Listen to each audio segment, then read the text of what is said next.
you know, just tell us about yourself, basically, quickly, and then we'll just go around. My name is Daniel Okwetu.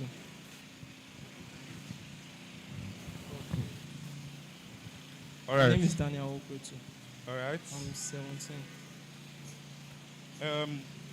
What do you do? Are you done with school currently? What do you do at the moment? Oh, School? Are you learning I'm a done with trade? school. I'm Oh, learning that's nice. fashion design from Tones Tones Official. official. Wow. Yeah.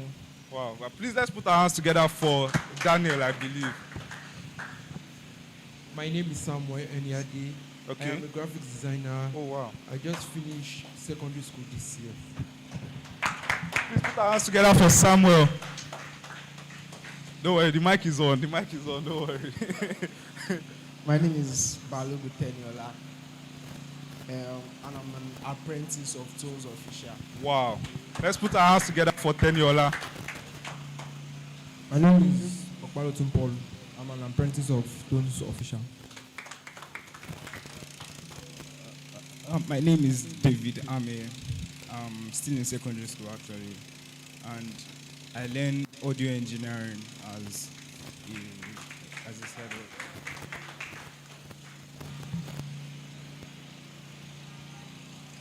My name is Amusa Samuel. I'm in secondary school. Put your hands together for Tosin. My name is Victor Udensi, and I'm a student. Oh, wow. Put your hands together for Victor, please. Let's put your hands together for when they call their names. My name is Okafor Divine, and I am a secondary school student.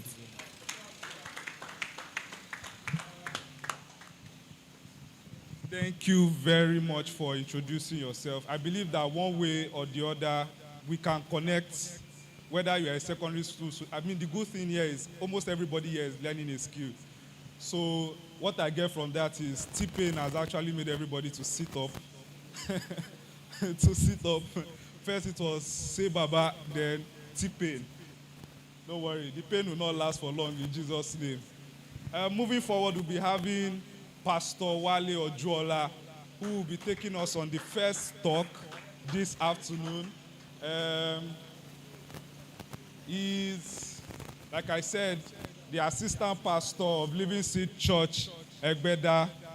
He's also the national coordinator for PSF Bible Study, and he works with Convey as head of operations, I believe, and head of ops. So here in church, I'm looking for a superhero name to give him.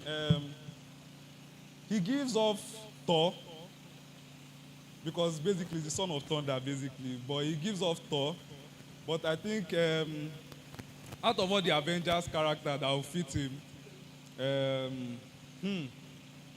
I think I don't want to go to Chicken Republic tomorrow, so I think I would rather just prefer to keep quiet. So let's put our hands together for Pastor Wale Ojuola.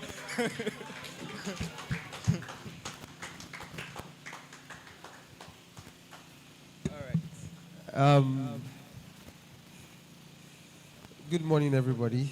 Good afternoon, I'm sorry. Good afternoon, everybody. I wanted to say praise the Lord. I don't know if praise the Lord is... But then, you came to my church, so praise the Lord, everybody. Please, if you could move forward a little bit, not as in the man of God. Can move to the chair in front. Yes, you sir, on grey shirt. Just move forward. You don't need to hide away. Yeah. All right. I don't know how many minutes I have.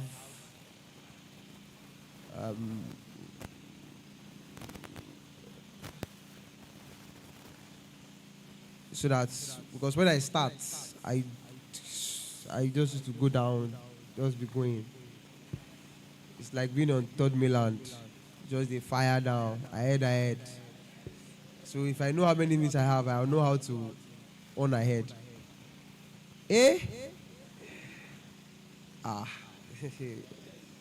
It's a lot though, but I think I can. Or less, yes.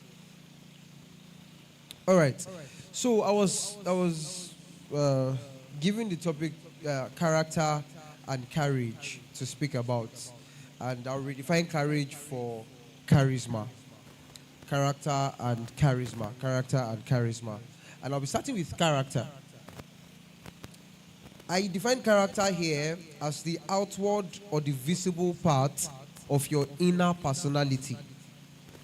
So your character is the outward or the visible part of your inner personality. You know how they say, show me your friend and I'll tell you who you are. Now, what they are looking at in your friend is not the ephemeral value of your friend. Let me break it down. It's not the face of your friend. It's not the height of your friend. It's not the size of your friend. They want to see what your friend does in terms of your friend's character to be able to determine who you are, because your character is the explanation of your life. Are you with me? So if somebody says, who are you? Or somebody says, please, maybe another person is asking about you. And they say, can you please tell me who this person is? The definition of who you are will be done by the character that they perceive from you. Sure you get? So, you can sit down here and I can say, oh, you look responsible. You're a good boy. That's your charisma. I'm going to still come to charisma. What about deal with character? You can just be giving off good vibes and, responsible vibes, but you are far from it. Or you can be giving off bad boy vibes. You'll be looking like one irresponsible folk. But when people want to talk about you, they only have good things to say. Because your character really, really is how you are judged.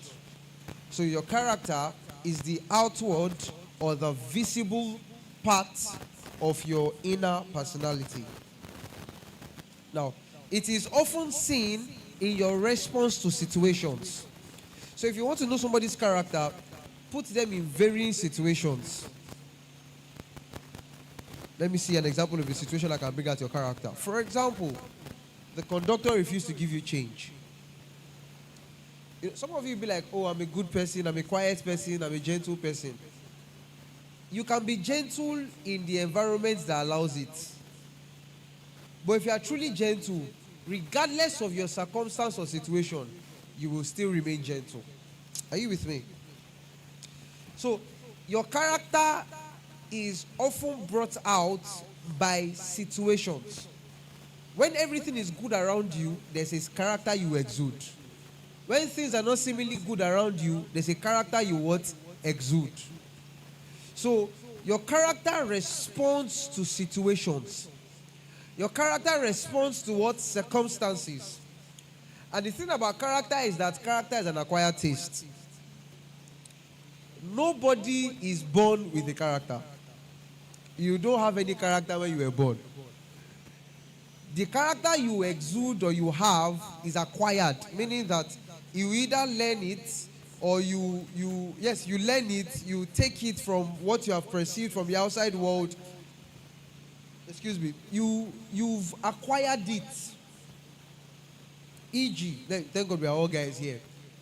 Some of you here have a mindset that you should not give women money. I can never give woman my money. Eh? That's how they run away with my friend's money. Eh?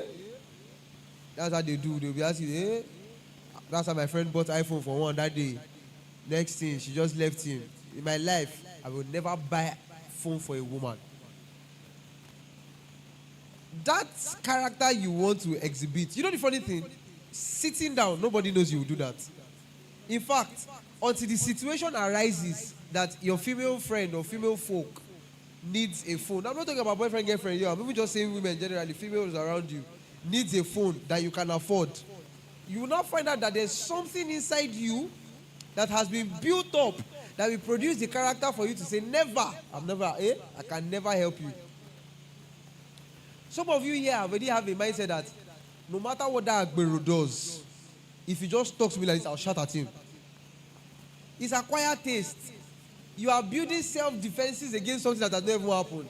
Such that if that circumstance happens, you know how you will react, and that's how you react. Because there's a mindset that Agberos are loud and forceful. So you too, you must be very defensive when you are dealing with them. So even if what he said is good morning, your response is, why are you greeting me? Good morning to you too. Then the guy now becomes like, I can't kill you know, I can't share now. And then some of you now go on and on and on and on from good morning. So your character is usually an acquired taste. You are born blank. In fact, who you are today is a result of what many circumstances that you have learned from. Now, I don't know if you learn correctly or you learn incorrectly, but whatever your response is to a situation is often as a result of the fact that what that situation has what the scenario has probably happened before, and then you already know how you respond to it again. Many times, if you are in a situation where something has not happened to you before, you are always blank. So maybe something you have never experienced something before. You don't know what to do. That's the moment you be what should I now do? You now look for somebody you think is wise enough or has gone through that experience to try to do the same thing they have done. So your character is an acquired taste. Hence why you see in the Bible says that what evil communication does what corrupt good manners. And then it simply means that good communication will encourage what? Good manners. Good communication will encourage good character. So if character is acquired, it means that you have to pay special attention to your situation and to things around you. You know why? Because subconsciously, you can be learning bad behaviors. You can be learning bad character. Unknowingly, and you will not know because the situation that will require the character to come out has not come. So you have to pay attention to your life, especially as younger folks, younger men. It is easy to draw from many experiences. I'm going to give you an experience, or my experience. When I was going to go into the university, young guy, playful guy, young guy, playful guy. What's wrong with YouTube? So I just wanted to catch my phone. I wanted to do my thing. Unfortunately for me, the devil was like, that's what you will do. See this phone? I will give you a lot.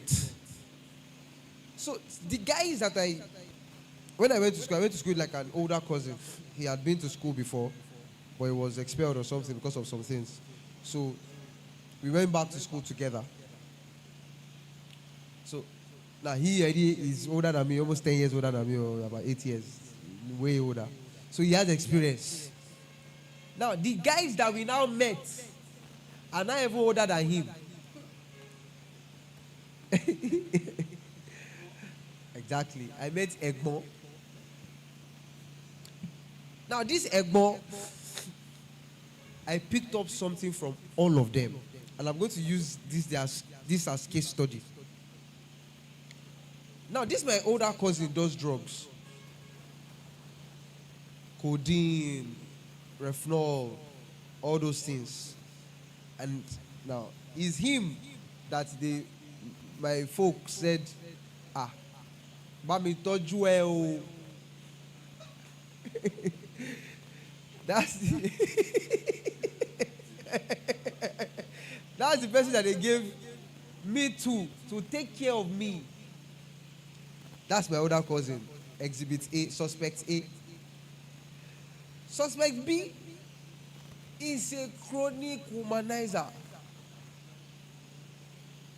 He like women like anything.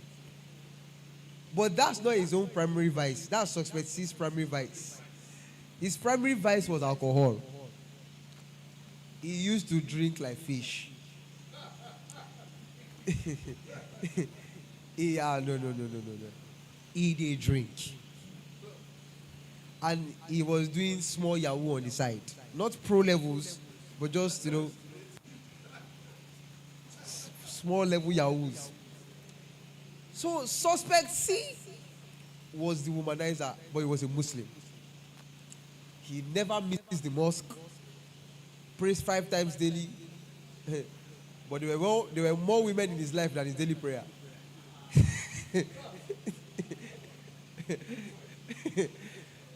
That's Suspect C. Fine boy. You know the funny thing about Suspect C? His girlfriend was in our hostel.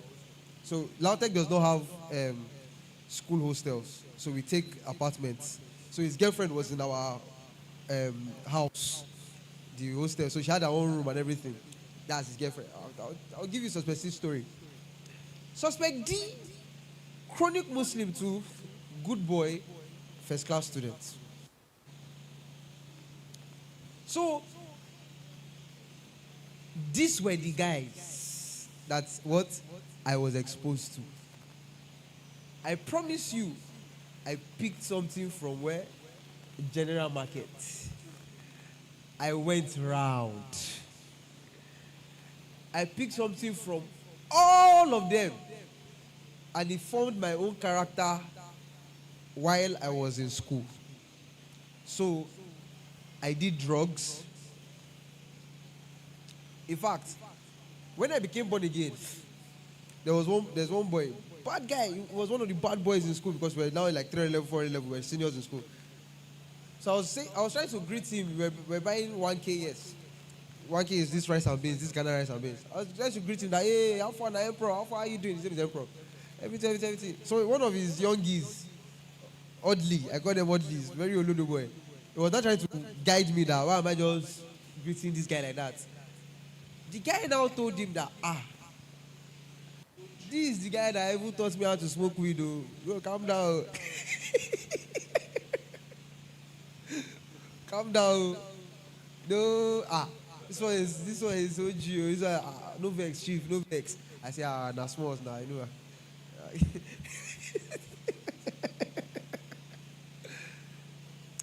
So, I had that.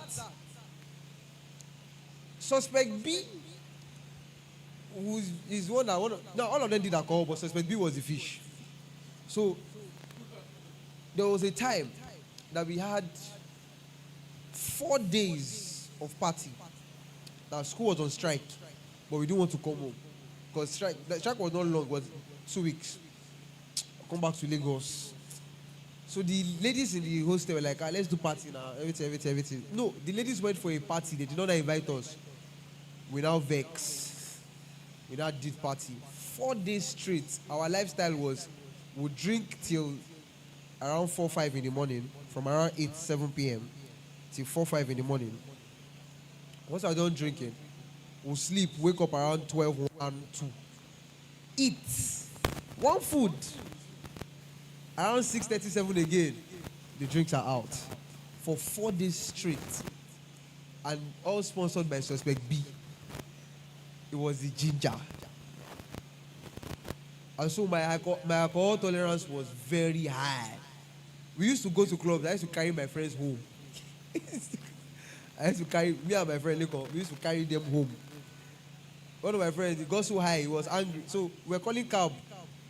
He now thought we had gone. He now came out of the club. So you guys left me. Fagboshi. He just started trekking.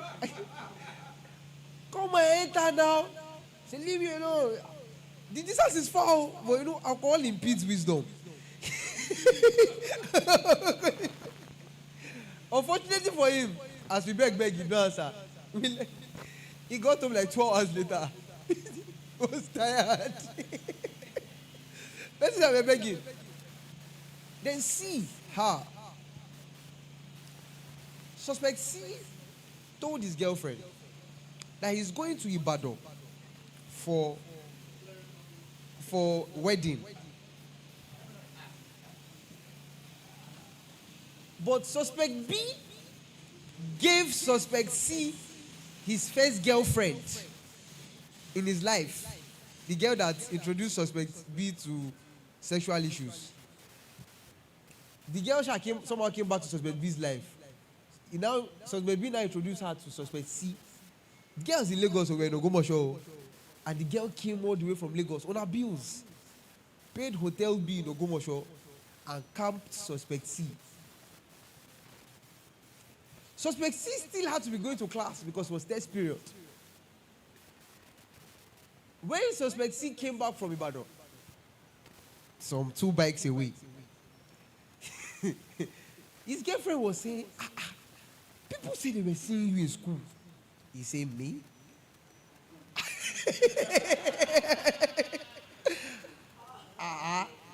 School?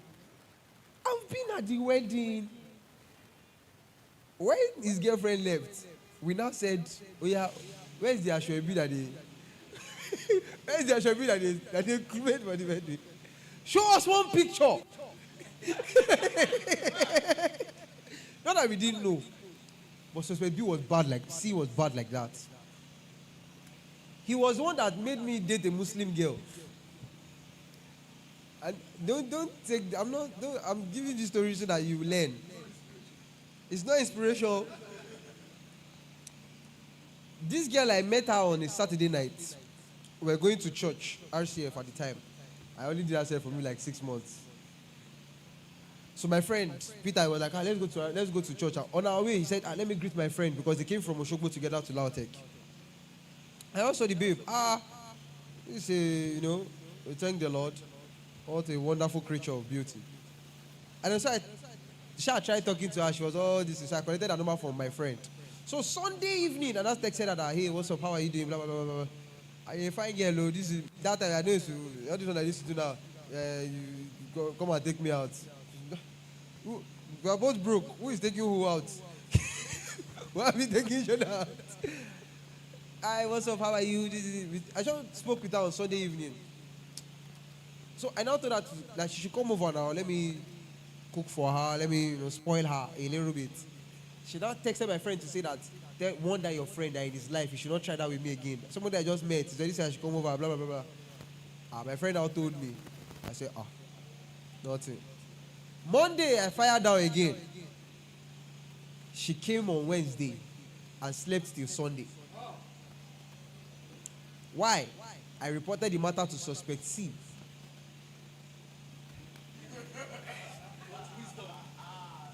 And he gave me the wisdom from Satan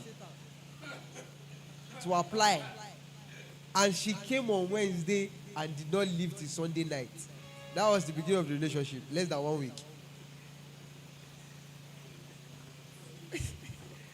Suspect D, who is a seemingly good boy, was what always made me go to night class. As though we always say, oh yeah, because I can play game from morning to night and not be tired. I love games. So yeah, let's go to class. Let's go and read. And I was in his department. So he was like a mentor figure. Yeah, let's go. If you don't understand anything, ask me questions. And all those things. He had a sad ending, because lecturer did not give him first class. He ended with a 2-1. Strong, very, very strong 2-1. He turned to the bottle. Started drinking alcohol. The funny thing about character is that, like I said, it's acquired taste. If everybody around you are doing the same thing, no matter how heady you are. In fact, the only thing suspect C did not do was take alcohol because he was very strong on that is Muslim, don't drink alcohol. Suspect C was one that did not do anything at all. At the alcohol, at the women, he was just book. In fact, he used to come to the house maybe like once in a while. He paid for house, so his class. So as he knew that 500 level, he knew that he could not finish with the first class after all the effort. Because of one lecturer, he turned to the green bottle. When they say the green bottle sitting on the wall, it was because it was full and then somebody was drinking it. So they started reducing 9 green bottles.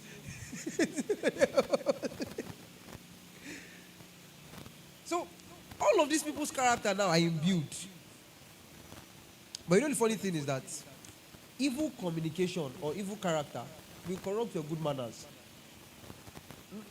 Out of everybody I mentioned, how many people had good character? Probably 1 out of 5 people. Do you get? It did not ever have time to train me. So the people I could mop up from were the ones that were going to ruin my life and finish me. Some of you here in those spaces, you have all those egmo that you now go to school instead of you to go and find church and fellowship. See, going to church and fellowship, you don't know how much it will save you.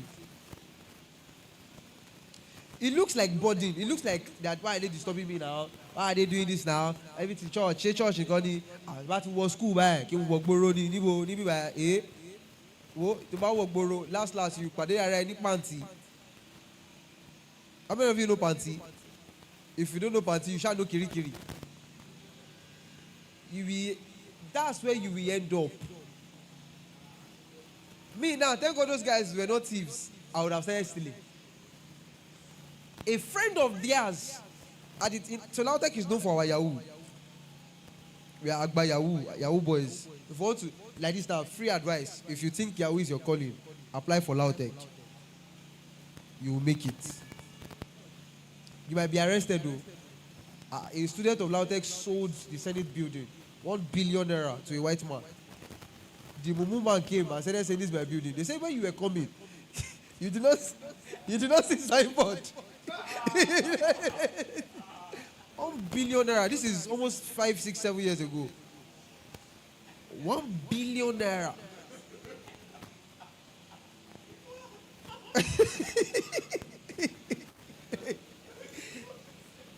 You know what 1 billion naira is? In 2018 thereabout, 2017 thereabout. 1 billion. I don't know where the guy is today. We shall hear that they carried him, they not carry him. EFCC have collected, bank manager have collected, everybody have collected, everybody be going home. In fact, they carried him because he was being greedy. They say he should drop 400 million and be going with 600. It was for me. If they say you should drop 800, drop it.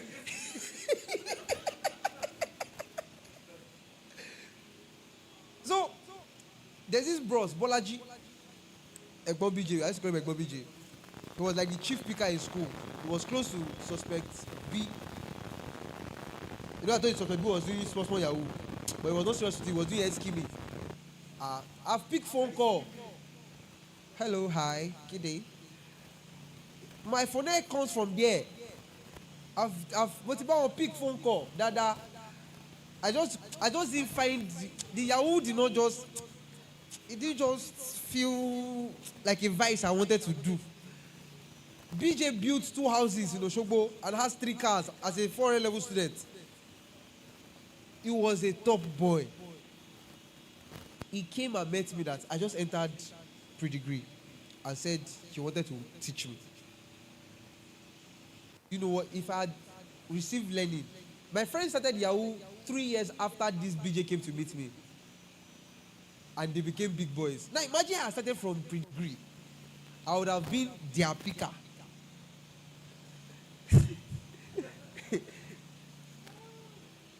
So, if you think that your character is you, you know some of you say, I'm stubborn.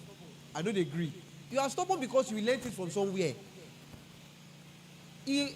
But there's hope for you. It means that you can learn what? Not to be stubborn. And Yoruba say something. They say, Efiniwa. Let me give it to you in English. Character is like what? Smoke. No matter how you cover it, if you find its air, it will escape. You can never cover smoke anywhere. It will escape.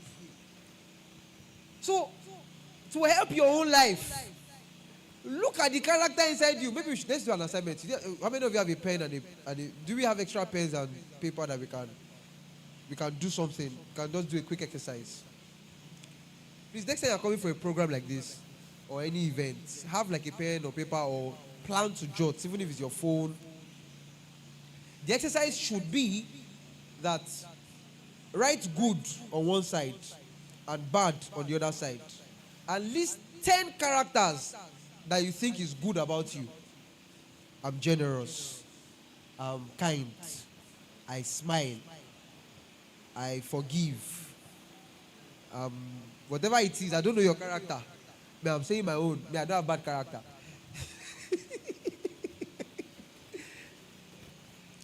Okay, you're using your phone. So list 10 good qualities about yourself, character-wise. And then under the good, write bad. And list another 10 bad characters that you know about yourself. If you think you don't know any, call your friends. Thank God this group, I think all of you are friends. Abi, you can ask your friends. The best people to tell you your bad character is your friends. It's easy to know good character. You can easily claim good character. But that bad character, ask your friends, say hi. Hey, what am I doing bad? Tell me one thing. Because if you don't know your bad character, you can't work on it. It is the character that you know that you can work on or improve on. Some of you don't even know your good traits. How will you be? You don't even know what you are good. How you are good. Thank you. Be telling him like that.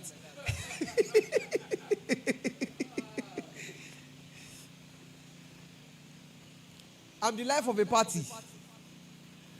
Some of you, your bad character is not a bad character, it's just being used badly. So, who in every group, there's always the person that gingers the team. He has the ability to encourage you people to do anything, whether good or bad. That ability to encourage is not a bad character, but neither is he a good character. It's a neutral character that can be used in any dimension. Because if it's that the encouragement you don't need is to fagbo, because naturally he knows how to encourage. If he push you people to all of you will smoke that weed. But imagine that your friend that has the ability to encourage is a good person. You will find that he will encourage you guys in the right direction. So there are some characters that are not bad or good, they are neutral. E.g., encouraging people. Passion is a neutral character. Some people are just passionate. There are some people here, how you know they are passionate? Check when their teams, football teams are playing. It's not like you are passionate, it's not that the football team you are playing used to give you hypertension. I understand. Like if you are supporting Man U now, it's a problem. Sorry. Oh, there are Man U fans here. It's not like you have passion, it's that you are going through a lot. You have seen Shege, so yeah. I was there. I was there. I've tasted things. I had Alumunia in my post. I had Shamak as my striker. I was Senderos, Felipe Senderos. You have not seen Shege. Yaya Sanogo. Skilashi. I've gone through a lot. Now you have Johnny Evans, Anthony. That guy, sometimes he used to do as if he has brain aneurysm. As if he was so convulsed. I let him pass. Yesterday I was just shouting. I don't support Man U, but I felt so bad for him. I wanted to even do well. Just pass. Please pass now. Zeal is a form of passion. You know, it's not bad, it's not good. But how you implement it is what determines what it will produce. You have written it, Abi. Now look at the one that in 1 week you can change. There are some bad characters that you can change easily. Mark it. In 1 week, I can change this bad character. Mark it. Some of you have phone addiction. It's bad character. The immediately you wake up like this is phone. The last thing you do with your life before you sleep is phone.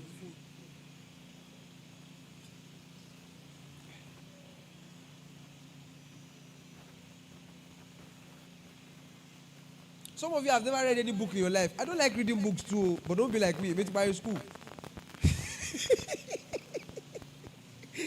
You can't copy me. You.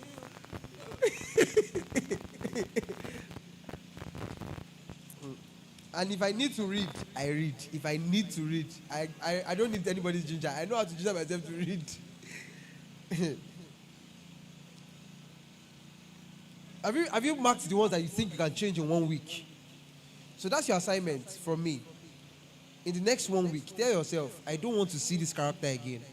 You will find it that if you can do that one, the other similarly bad characters, you will pay attention to it and you kill it. Now look at your good character. Which one is the least that you are doing? Give yourself 1 week to just pick one good character and say, I will improve on this one in the next 1 week. Just this one good character, I will improve very well on it. Mark it. In the next 1 week, I'm going to improve well on this good character. This bad character, I'm going to reduce it drastically. Just 1 week. Give yourself time. Now let's go to charisma, because we started very late and I don't want to waste time. Charisma or courage is the how people will is the how you carry yourself. It is the first thing people will encounter before your character. Your charisma is the presence you command in any place you are. Are you with me? Do you know some people will enter here now and the first thing that will come to everybody's mind, Yahoo boy? Do you get? It must be a Yahoo boy. Must be a Yahoo boy. Some people will enter here and the first thing you will think is that this person is a pastor. It's not. Your dressing is part of your charisma. Your swag, that's your gait, how you walk. Some people, if you go for interviews, some people want to give you the job immediately. You have not said anything. They don't know anything. They just sense the manner in which you command the presence around you. There are some places you are going to do interview. The receptionist is greeting you, good day, sir. They do not know that they want to employ you. Charisma can save your life if properly used. Is charisma all these boys that used to steal your girlfriends is using? It's not character. You just see some ladies be like, or some of look at her. Let me not use ladies. You guys, let me use you guys. You just see some girls and be like, oh more, I like this person. It's not about the beauty. You just, I don't know if you can think in the level I'm thinking, because if you are still thinking beauty, the Bible says beauty is vain. It says the woman who fears the Lord. You see, do you get it, Tony and Gideon? Beauty is vain and deceitful, but the woman who fears the Lord shall be what? She'll be praised. She's the one that will receive favor. So don't chase beauty. This is not for you. It's for this. There are two folks at the back there. Leave beauty. Chase Jesus. But you now, okay, let me not even use, I think, so that you'll not be thinking boy and girl too much. There are some of your friends there are some guys that you will see and you just want to approach them. You just want to be their friend. They have not said anything. They have not behaved anyhow. They just have a commanding presence. There are some people that all of you went for, let's say all of you went for interview or something. The person enters. He's an interviewee like you too. You people are greeting him. You people are saying, well done, sir, welcome, sir, welcome, sir. Do you know the funny thing is that there's the percentage that is when I'll get the job is high. Is very high. Because if his fellow interviewees are seeing a certain kind of charisma that seems to be the one that, this one must be our leader. The rest of you are in trouble now. So charisma helps you. And charisma is also seen, see, you know the way our parents used to dress us up when we were younger. You know, any small thing, you see, she wear fine clothes, wear fine shoes. And you're like, what's safe now? She be call it wear shorts, wear jeans. You know, some of you are going to some spaces, you just wear jeans, wear round neck, wear slippers. Or the wall, anywhere, anywhere. Now, I don't want to throw shades. Promise me that you guys will not be offended. If you are going to be offended, I'm not going to say it. Promise me you'll not be offended. Are you promising me you'll not be offended? Are you promising me you'll not be offended? Please, my guest speakers, I'm sorry, please stand up. Stand up. Please, let's celebrate my guest speakers. If you can come outside, I don't mind. I want to just show something.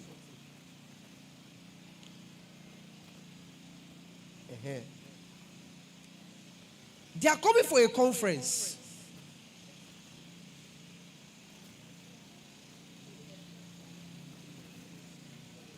They are coming for a conference. See how they dressed. Forget that they are because they are speaking. Each of them do you know you can walk into any meeting like this? Like, not this conference. You can say, oh, I have a quick meeting somewhere, and I just go for that meeting. Go and sit down. But I'm not going to bring you guys on camera because it's our.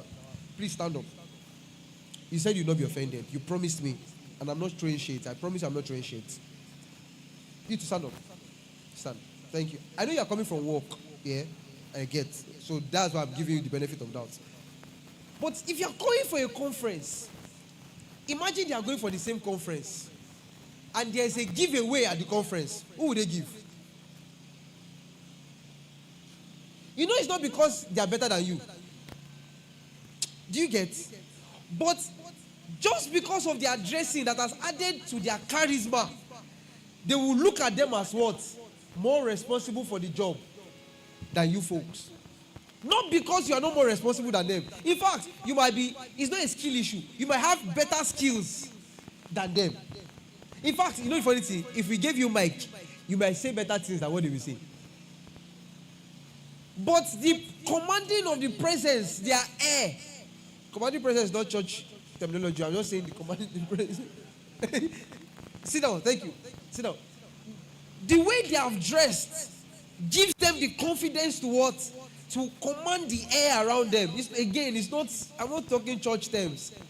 They will feel confident to walk into anywhere to say, oh, hi, my name is this. I do this, I do that, I do this. If you come and meet me and say, oh, hi, my name is this. I control 2 million naira, I do that. I say, if I want to come and tell my friend the story, I'll say, after they wanted to scam me. Do you know the funny thing? You might not be lying. But your charisma does not show what your value is. Before anybody sees your character and your skill, they experience your charisma. The first experience anybody has about you is your charisma, your courage. I learned it the hard way. There are some places I want to go. I'll just wear shirt around there. I'll say, it's not that important. They already know me. But it will burn you. Now, if I'm going to some certain spaces, I will deck. Why? It's not because I have clothes or shoe. But when I enter, they know that, okay. This one has entered. Yeah. Makes sense. Sure you get. So, as much as you're working on your character, work on your courage. Because courage will open the door. Character will sustain it. So you can have character, but I will know you. Because nobody knows your character at first glance. They don't know who you are. They don't know what you are. But at first glance, what they will see is your charisma. They can experience your charisma. Charisma is in how you introduce yourself, not just dressing. This is one of the people I enjoy when he introduces himself to people somewhere. You big guy, what are you calling you now? Now we see people together. See. Somewhere has this thing that all of us are going, we are leaving we are going boxers together and singlets to the hostel. We are all playing everything. When we are going out, everybody will not be greeting someone special. You be like, but we are all, Because one thing Samuel does when he's going out is that he pays attention to his what? Appearance. He's not obsessed about it. Do you get? But he doesn't want to go to a place where opportunity will come and then he can't approach the person. Do you get? There are some places you will not be expecting that anybody will be there. So you will just go anyhow. This thing. You just see your destiny helper. But do you know that I've entered some offices because of how I dressed? They bounce people, but they allow me enter thinking I'm important. I'm probably not even as important as the people that they bounced. But just because of the way you look, welcome sir, this way, you can sit here. Oh, thank you very much. How are you? When I go to restaurants, is where I practice my charisma. There are some restaurants you go to, they will not attend to you first. If you know what I'm calling charisma is aka steeze and composure. There's a certain steeze and composure you have. They will be attending to you thinking you buy the most expensive thing. They will not be like, it's after everything, they'll be like, bros. You can just, you enter a place, do everything. Can I please get a glass of water? He started with a glass of water. This guy. So the person will even be waiting on you. He has other customers, but someone will still be coming to you thinking that my tip today, I don't make out today. You will not attend to people that can tip him because they don't look like it. You are not going. We're like, oh, well done. Very nice. Could I please pay with my card or could I do a transfer? If I don't transfer everything. You will not be expecting tip. Like, okay. Thank you very much for your service. You were wonderful. 500.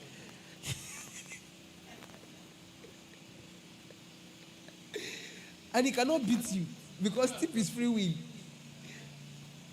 So your steeze and your composure, and you know the funny thing, if you wear suits to the beach, you will not be respected. Charisma again morphs per location. Are you getting me?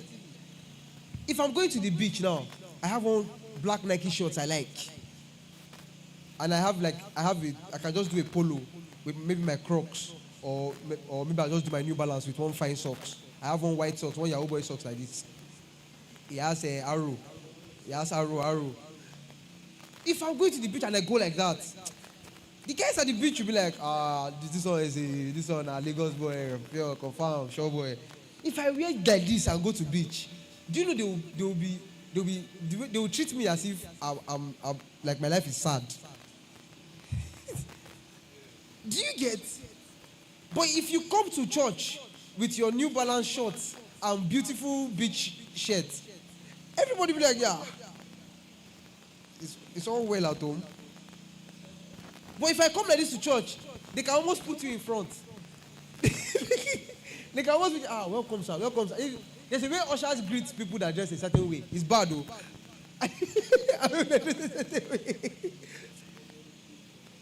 There's some people who just say, welcome sir. This way.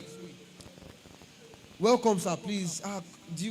But somebody, come here now. Come this way. This way. Charisma. You must be able to know when to wear what, how to wear what, how to carry what to say. There are spaces that I am that you never know I'm Yoruba. Onyibo ni kura. Good day. Oh, thank you very much. All my intonation, everything will become, you think I'm writing IELTS. But there are some places I can enter that if I do spree, I'm not getting anything out of that place. I will have to bati. I have to say, I'm sorry. I will be putting, I'm sorry. It's charisma. But if you don't have the skill self to be able to speak any of them, how will you even succeed? So your courage is as important as your character. Because remember I told you that the experience everybody first has of you is charisma. And let them have a great experience. Because first impression is not a lie. It lasts very long. When people meet you for the first time, that idea that they have about you will stick to their mind, even though that's not you. You know that you can be having a bad day, and then you get somewhere and you're squeezing your face. You don't go there for the next 2 years. If you are coming again, and the person is still the one at the door, what the person think? This grumpy fellow. You know, you're not a grumpy fellow, but the first thing the person will think, this grumpy fellow has come again. That's why they just be squeezing face. I've judged one lady like that too before. My first encounter of her, she was just angry and sad and just, I thought, I'm not, I'm not talking to this one. I now found out she's a very sweet lady. She was just having a bad day. And it was much later. If somebody had asked me, who is she? I say, no, don't go near her. She used to squeeze face. She did not even greet. Your experience. So as much as possible, give people a very pleasant experience. First, don't let your circumstance disturb your steeze and composure outside. And steeze and confusion is not sagging, it's foolishness. You are sagging, you are doing, it's not steeze.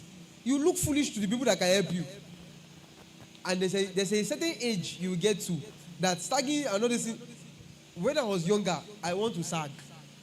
I enjoy it. Like, you want to sag, you want to do everything. Now, if my trouser is not above my waist, I don't feel comfortable. Like, because if you are wearing a good suit, your trouser should sit on your waist.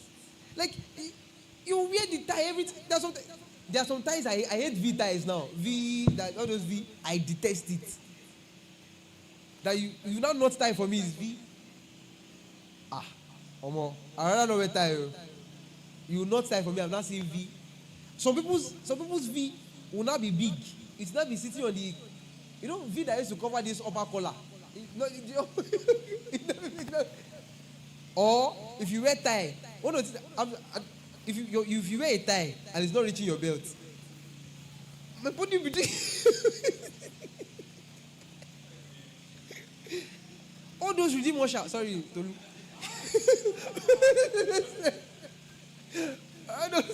all those national washer.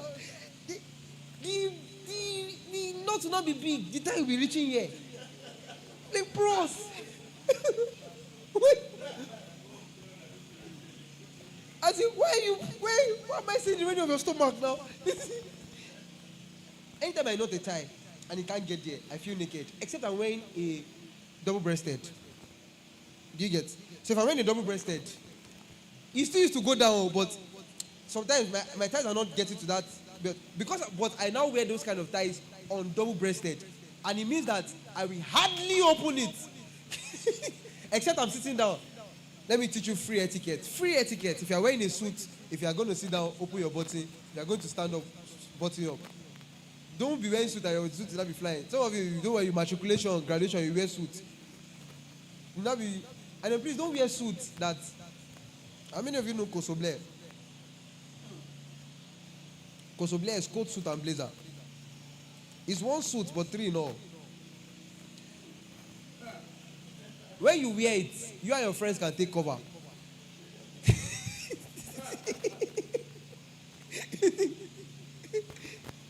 It's very accommodating. It's a very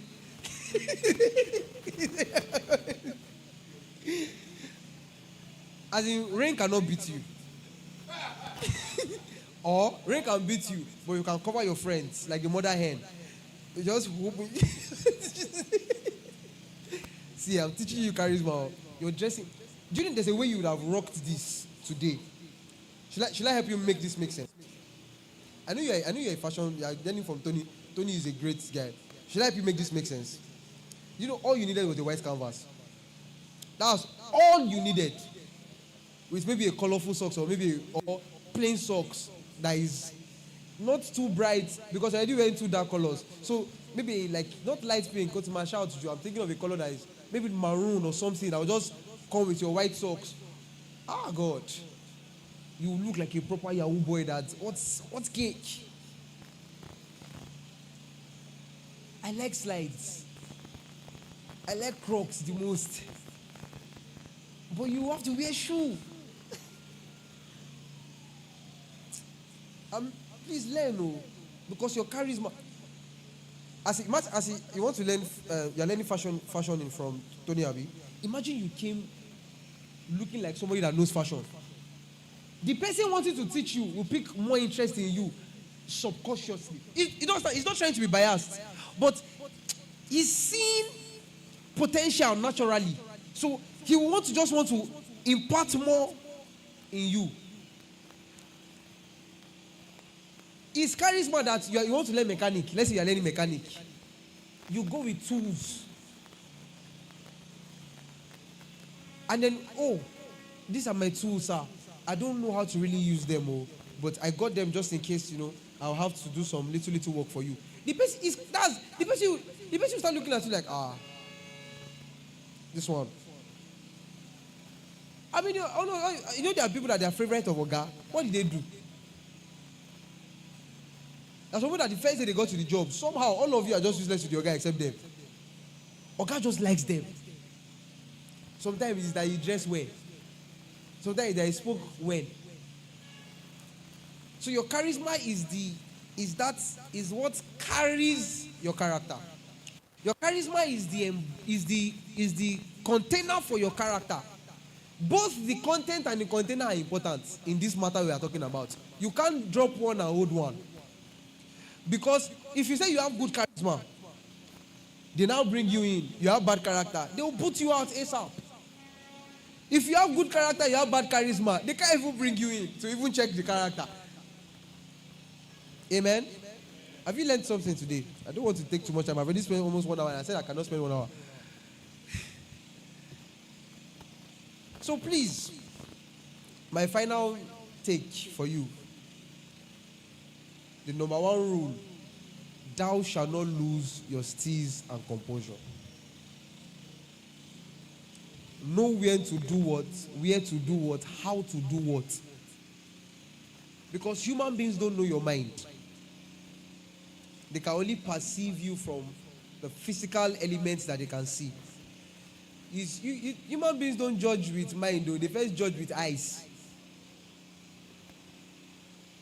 It's after they judge you with eyes, they now start judging you with your doings.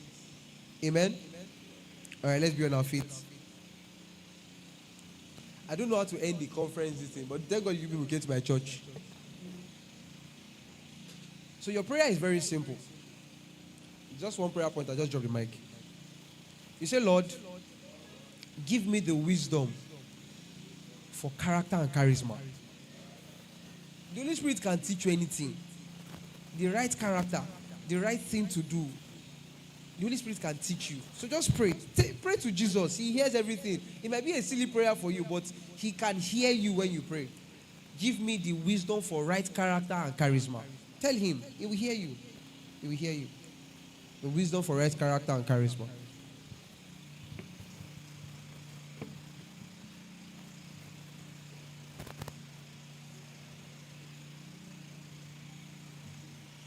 Can we go ahead and keep on praying that, Lord, give me the wisdom for character and charisma. Lord, give me the wisdom for character and charisma, oh God. Oh God, please give us this wisdom, oh God. For in Jesus' mighty name we've prayed. You may please be seated. I think that, especially in a world like ours where, people don't really care again. The barriers for shame has been broken, so there's no shame again in this life. We now live in a world where everything and anything goes. They will tell you like, should be somebody else is doing it. And as guys, I'm being, transforming from being boys to men, one of the things that you need, those two things that Pastor Wale talked about, character and charisma, are actually really necessary. They stand you out in the society. That's what I learned.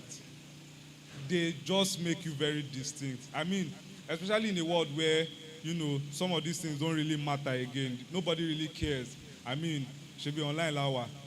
But, in the real sense of it, people judge like mad. There's no we listen, we don't judge. People judge like mad. They judge. And I know we don't live our lives for people's validations too, but what we bring and what we portray outside, what people perceive of us too, also counts. And moving forward, we're having another talk on finances. Finances, really interesting topic. As somebody growing up, I wish I learned that skill earlier. I wish I learned how to save, and I wish I learned, building finances earlier, having investments earlier. Although we didn't really have much, to save like that. But like at this age, I'm not expecting that you should have much. That's what I mean. But like even with the little that you have, it's expected that you should still be able to save some and put some aside. And finance is not just about savings and investment. It's also about planning for the future. Many of us have big dreams and big ambitions. But when we now come to the part of how do I fund it, it just like offs that balloon in our head. Like it just pops it up. Especially when you consider that, you have to, the reality on ground will not even allow you to dream ahead because you have to put food on the table. And that is what, aside from this one, is also being disciplined too financially. Apart from saving and investment, apart from thinking of how to fund your goals, but also being disciplined too financially. I mean, as guys, it's usually said that women know how to manage finances better. But should it really be? Why is it that we have to outsource discipline of finances to women? I mean, God has blessed them with managing skills, but as a guy, the Bible says that a man without self-control is like a man without walls. Anything can come in. And so Pastor Frank will be taking us on finances basically in this stage of our lives, transitioning from boys to men, trying to be the man that we want to be. Finances also plays a key role. Pastor Dami led us to pray on, purpose, ideas. Like, because you are a guy does not mean that you should run out of ideas. Does not mean that anything can go. In fulfilling your purpose and destiny for your life, God has given us thinking faculties to think and come up with ideas. So let's put our hands together for Pastor Frank as he takes us on this wonderful session on how to be valuable men in word and in deed. Thank you very much. Okay. I think there's something my voice is doing to the audio. I think it's a lot louder. Or is it from where I'm standing? Perhaps. Okay. So I'll start off by saying a big thank you to for today his uncle Ifedafo. I'll start off by saying a big thank you to him for this opportunity. When he contacted me, I think in August, for this, I told him it's very simple. Just give me a date, I'll show up. And I'm glad that it's happening. So I want to say a big thank you. But just before I start off my session, can we just bow our heads in prayer and say, Lord, the wisdom to build wealth for impact and influence, give it to me. The wisdom to build wealth for impact and influence, Lord, give it to me. Thank you, Father. In Jesus' mighty name, we've prayed. Okay, how long do I have? 1 hour. Okay. All right, so I'm going to start off this session, and it's going to be very interactive. I'm not going to do all of the talking, because when it comes to personal finance, one thing I have learned over the last 4 years of teaching about money is that personal finance is first personal. When it comes to personal finance, it is first personal. I can come and share all the laws and principles and strategies and everything. At the end of the day, you will just find the one that will work for you alone and move on with it, because everything is not for you, right? How many of us here, every single month, money comes into your hand and it is your own? Let me see your hand up. Like, you make money and it is your own. It's nobody's own, it is your own. Let me see your hand up. Okay. So there are only 2 people that didn't raise their hands. So I'm going to approach you. So I want to understand. Is it that not 1 naira in a whole month, none is your own? Sorry? Some are your own. But you didn't raise your hand. Okay, so I'm going to start off this exercise with you. Please come. Please come. Very interesting exercise. And like I said, today's session is, I'm happy the camera is going to capture at most our waist. So don't be scared. All right? Feel very comfortable. And I always do this when I have a mixed audience, especially that has a lot of young people, so that you can understand what we are talking about. So, in a month, out of the one that is your own, right? How much, the one that is your own, how much is it every single month? Just put a number to it. It might not be exactly, but at least this is how much comes to me personally.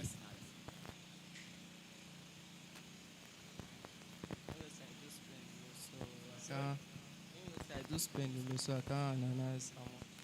You spend it as it comes. Okay, but just like how much is it up to 50,000? Is it up to 100,000? Is it up to 25,000? What exactly? Like how much is it up to? Only say up to 20. Up to 20,000. Okay. Now, it comes in. How often does it come in? Like, I know it's 20,000 at the end of the month, but how often does it come in? Does it come in like every day or every week? Every day. Every day. So, the average of how much every day? Sometimes 1,500. Sometimes 1,000 to how much? 500 to 1,000 sometimes. And you spend it every day. You spend it every day. Okay. So let's use 1,000. So on a day that is 1,000 that comes into your hand, please everybody listen and pay keen attention to what's happening. Like, let's pay keen attention. On the days that it's 1,000, what do you spend that 1,000 on? No. Don't answer for him. Like I said, personal finance is first personal. Don't answer for him. I'll bring someone else for us to do this example. So get ready. Can be anybody. Please, cautious, lock the door. So nobody will use the excuse that are going to the restroom. Lock the door. Okay, so what do you spend that 1,000 on? Buy foods and things. Food and things. Feel comfortable. It's all men. You're not impressing anybody here. All right? You're not impressing anybody here. So you spend on food and other things. So food, how much? On days that is 1,000. Food, how much? Honestly, I don't really buy food. You don't really buy food. Okay, there is somewhere that you... I buy junks. You buy it once a day.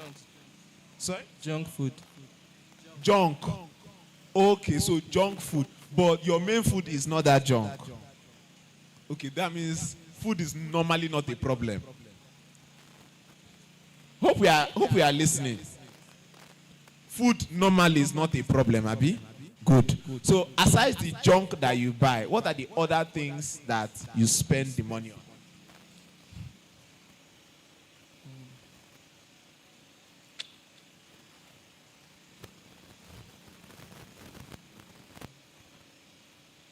Okay, you're thinking too much. Just think of yesterday. Did you get up to 1,000 yesterday? Exactly. So just think of yesterday. You see how, guys, you see how when it comes to issues of money, we have this avoidance mentality. We try to avoid it because we are scared of facing what we do with our money. And it's a real problem. See, that's why they sent me here. Sure, that's why he called me here. So you're not going on to answer my questions. Because I've already started teaching. So what are the other things you spend the money on? Sometimes I do save Sometimes you what?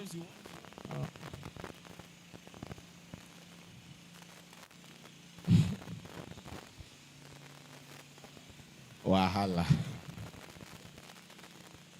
Just express yourself. Okay, so what did you buy yesterday aside junk? I only bought 4 biscuits. Sorry? 4 biscuits. I didn't get it. I bought 4 biscuits. That was 1,000. Oh, you bought 4 biscuits. That was 1,000. Okay, thank you very much. Please, let's put our hands together for him. Okay. Now, who wants to come out and try this exercise? Like you feel very comfortable to try this exercise. Very comfortable to share. You want to come share? Oh yeah, come. Please, let's appreciate him as he comes forward. Okay. So, the money that comes to you, is it daily, weekly, monthly? How does it come? Most of the time it is weekly. Weekly. Okay, but you have an idea of how much? Okay, so how much is it weekly? Because of my job, I usually collect like in a week I can collect 15k, 20k. So 15 to 20,000 in a week. Let's work with 15,000. All right. So that means in a month, that's like 60,000. Sometimes it can be more. Okay, 50 to above. Okay, no problem. Now, what in a week that, let's say it's 10k or 15k that came, right? In that week, do you spend everything? No, Okay. So you save. not actually save. I put my money on something like, oh, okay, this is what I get. Okay, I'll use it later for the future. Okay. So what are those things you put your money inside? Most of the time I give it to my parents to like, oh, okay, please help me to hold it. Normally I can't save on my own because if I save on my own, later I'll carry the money and spend. So I'll just give it to my parents that okay, help me to hold it, or I'll just or someone should just say, please borrow me money. Okay, take so time I'll collect this amount of money back. That's what I do most of it. Okay. That's good.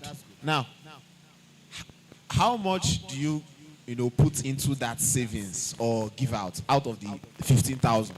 If it's 15k, I can use highest amount I've ever done out is 8k. That's the highest amount I have done for now. It's 8k I use because I have one or two things that takes my money too. So 8,000 out of 15,000, that's more than 50%. Good. Now, that other part, what do you spend it on? And my question now is, before you answer that question, do you like buy your own food and things like that? Like, do you spend on food yourself? Yes, most of the time. Most of the time. So feeding is part of that other 7. Yes, feeding is there. Data usage, that is data usage because I'm a graphics designer, so I always need data. So data mostly take the highest amount of that amount. All right. My final question would be, as a graphic designer, how did you discover that this graphic design is something you want to do? Okay, when I was in secondary school, I have passion for it, like anything creative. I love doing something creative. So I just said, let me try learning it from those who have done it.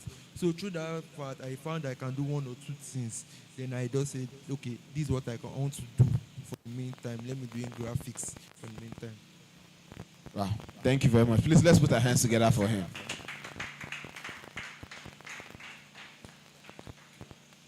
At this point, we can close this session now.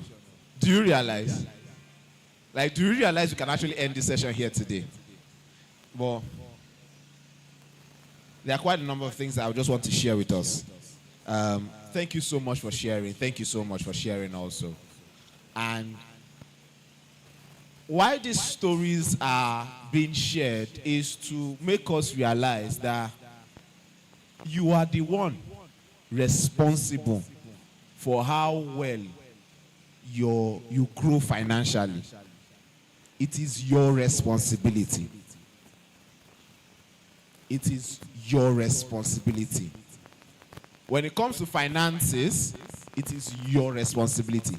Even if you have an inheritance, the person that has willed that inheritance to you will die and go one day. And then it now becomes your responsibility to do well with what has been handed into your hands. Are we following? So, even if my father today decides to say, okay, the only plot of land I have in this my life, I'm giving it to you as my first son. And he goes to meet God in heaven. It is my job to decide how that land will bring in more money for the family. Yes or no? It is my own responsibility. So, if you will grow from becoming a boy to becoming a man when it comes to money and being valuable, you must understand the place of responsibility, becoming responsible for yourself and for people around you. Why? Because when God made you, he made you in his own image. And like I heard something on Sunday, and someone said that God created the woman just because we needed help. In the original plan of this, we would have been the only creation. But when he saw that we had certain deficiencies and we needed help, he decided to bring the woman on board. If we had no deficiencies, there would be no female gender.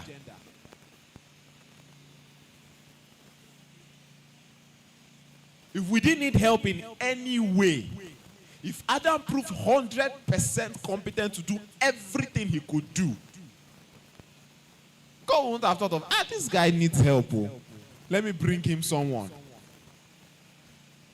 So you need to understand that there is a place for responsibility. Being responsible for your finances.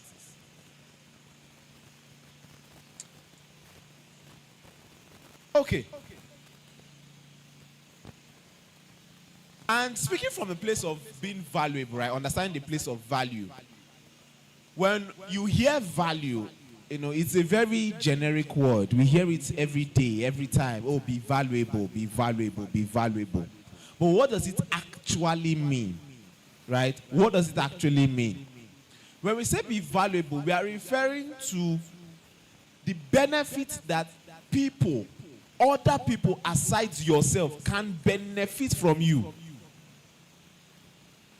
The benefits that others can derive from you being around them. That's what value is. So if I'm around you and there is nothing you can gain from me, I'm not valuable to you. I have no value to you. If I'm around you and there's nothing you can teach me, there's no skill, there is no knowledge, there is no attribute, no character, there's nothing I can gain from being around you. You're not valuable to me. And it's important that you know this on time so that you can put yourselves in an environment where you can contribute and that environment can contribute back to you. Because the reason a lot of people are poor in today's world is that they are in environments where they are valuable to the environment, but the environment is not valuable to them. So that environment cannot pay them back for the value that they are contributing.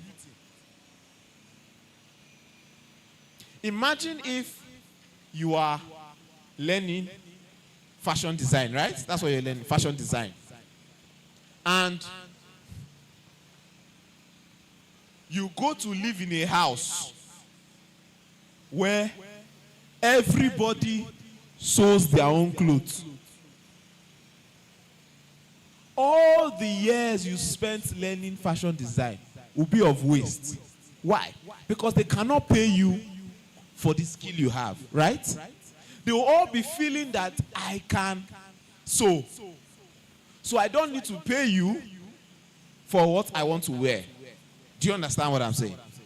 But if you put yourself in an environment where you're offering your tailoring skills or your fashion design skills, and in that same environment, someone is offering you his or her culinary skills, that person will need clothes. You can sew. The person will pay you.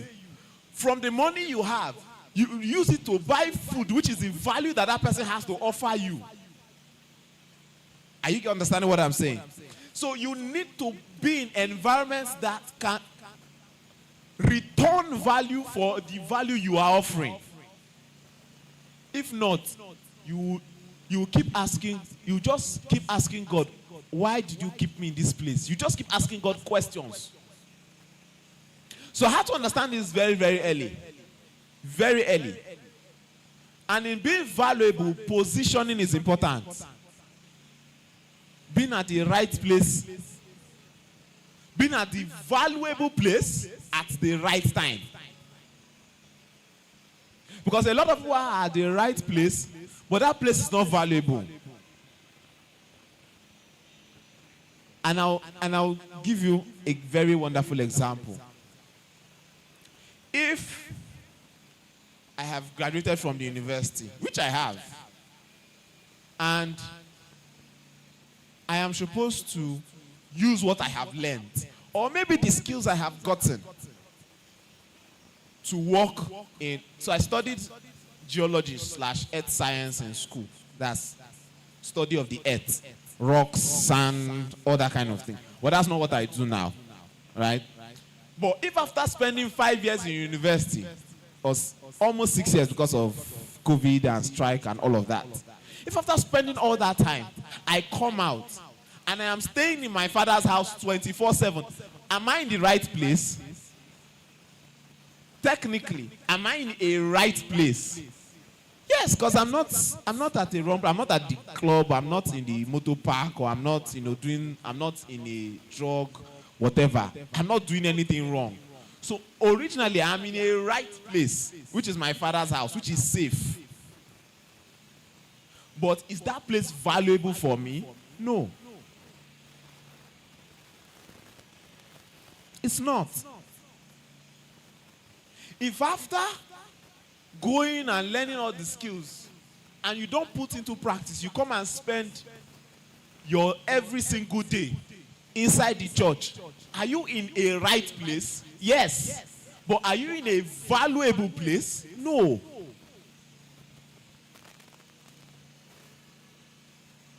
So you must understand, to have benefits to give to people, and people are able to return that benefit to you, you must be at the valuable place at the right time to becoming a man of value. Just think of anybody you know who is successful and is offering real benefits to our world today. Just think of anybody in your mind. Think of anybody. Do we all have someone in our minds? Do you have someone in your mind? Just think of anybody in our world today, or in Nigeria. Let's use Nigeria. Think of anybody in Nigeria today that is offering real value in this country today. Think of anyone. In a way, have you benefited from that value? In a way, have you benefited from that value? In a way, have you benefited from that value? But there are people who have benefited from it. And that's why that person came to your mind. That's why it's important that you have something to offer to people. It can be your own knowledge. It can be certain skills that you have. It can be the fact that you know how to do graphic design, and there's someone who does not have any skill around you who wants to learn, and you teach that person. When that person becomes a professional, the person will tie his success to you. And if for any reason the person is being asked that, okay, you've gotten to a certain level now, and we want to appreciate the most valuable person to you, the person will remember that there's someone who taught me this skill that has brought me this far. And so I must bring that person to be recognized. So you will hear people come up, different churches, and they will always refer to Pastor Iye Adeboye. Why? Because he was of benefit to them when they were around him. Yes, now at this moment they might not be deriving any value from him. But when they think of their journey, when they think of how far they have gone, they remember that this person contributed to who I am today. I hope we are following. So, if you're going to become successful financially, you must understand the place of offering value. And I'll share my own story. When I was in university, in year 1, my first ever interaction with money, my first ever interaction with money was when I got admission. Because my parents would not give me money except it's transport to school while I was in secondary school. So that was the only way I could get money. But when I got into the university, they gave me money for my feeding, for books, for transportation, and all of those other things. So I had money in my hand. But throughout my 100 level, I couldn't save anything at all. I was spending all of it. Why? Because I did not understand what it means to be valuable, not just to myself, but to people around me. So I had no need to keep the money.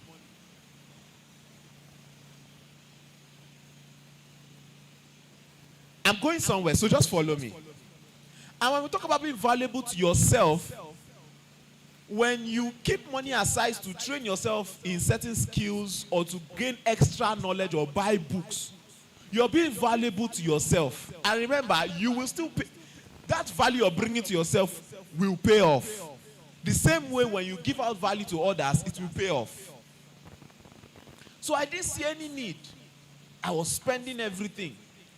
But when I noticed that, I need to be much more valuable, not just to myself, but to people around me. I said, okay, what value can I add first? Internally. So just the way you're acquiring fashion design skills or graphic design skills or whatever kind of skills that you're acquiring, you're adding value first to yourself so that you can give out that value to others and they will pay you for it. But you must realize that you have to first understand that it is important. If you do not see it as important, you will not pay attention to it. The same way that he pays attention to the food he buys from the money he gets, which is really important. You need food to function. So you see, I'm validating what you're spending the money on. So it doesn't look like it's bad. Do you understand what I'm saying? Right? You need food to function well. You need sugar in your system, and that's what food gives you. Right? Just the way he understands how important it is, food is, the same way my brother here understands it's important to keep money aside so that it will bring in more in the future. The same way you should see it's important that you build knowledge and skills and value inside of yourself so that you can give it out. You need to understand the place of value if you're going to win financially.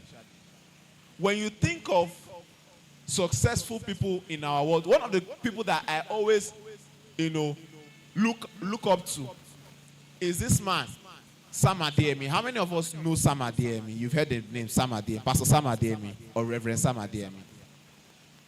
When I think of him, I'm like, there are a lot of people today who have become great leaders in corporate organizations, in churches and the likes, just because he had contributed value to himself and gave out that value to them. He decided that he would not only contain all of the value inside of him, all the knowledge about leadership and being able to manage people. He put it in books. He taught people.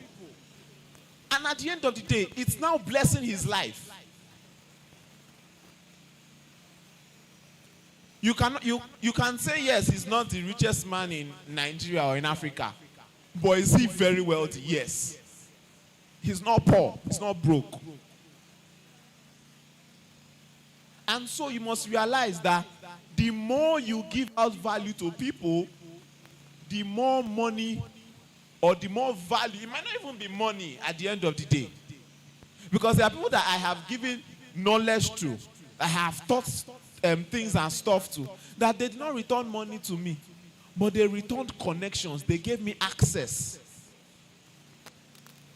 They gave me platforms to show what I can do. They didn't give me money, but they gave me value because I gave out value.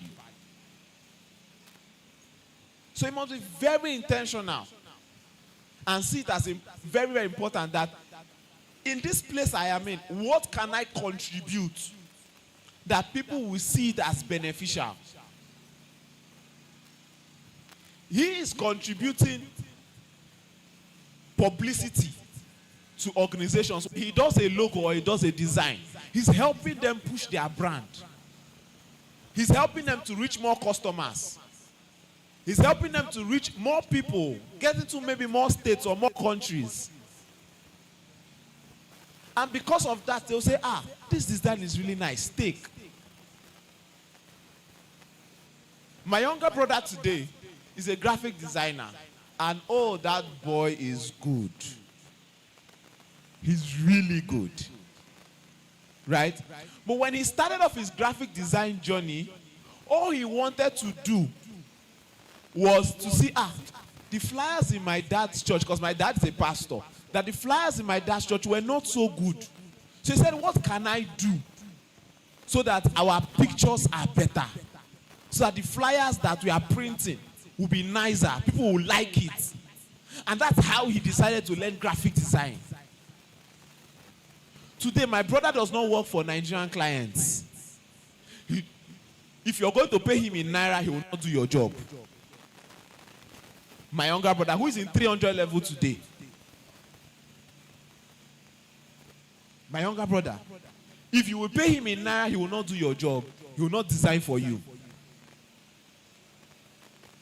All he wanted to do when he started was that, I don't like the look of our church flyers. Every time we drop the church flyers or he sees it printed, he doesn't like it. And he became uncomfortable. And he started designing with his phone. Today, my brother has a laptop. My brother's laptop is more expensive than the work laptop that I have that I use. Just to give you context. And my work laptop is expensive. My brother's laptop is more expensive than it. But he prefers designing on his phone than his laptop. And that was how he learned. So you must see it that it is important that you contribute value. You give it out to people. I remember the first time I had a private one-on-one finance consultation with a woman in Port Harcourt. How I got her number was through someone else that I have taught. So I've taught a class of maybe 30 people, and someone in the class knows this woman, and she's like, this woman complains to me that, she has made some wrong investments and yada, yada, yada. And okay, let me tell Frank, to connect with her and they would have a session. When this woman met me, I billed her 150,000 naira for 1 hour. This woman paid for 2 hours without complaining. When I started conversing with her, I found out that this woman, on her business alone, she makes a profit of 5 million naira every week. And I'm like, how did I charge this woman 150,000 safe? Guess what? The things I shared with her, in 3 months, it moved her from doing 5 million per week to doing 12 million per week. But I only collected 150,000 naira. So after that moment, and I was this thing that I know is very expensive.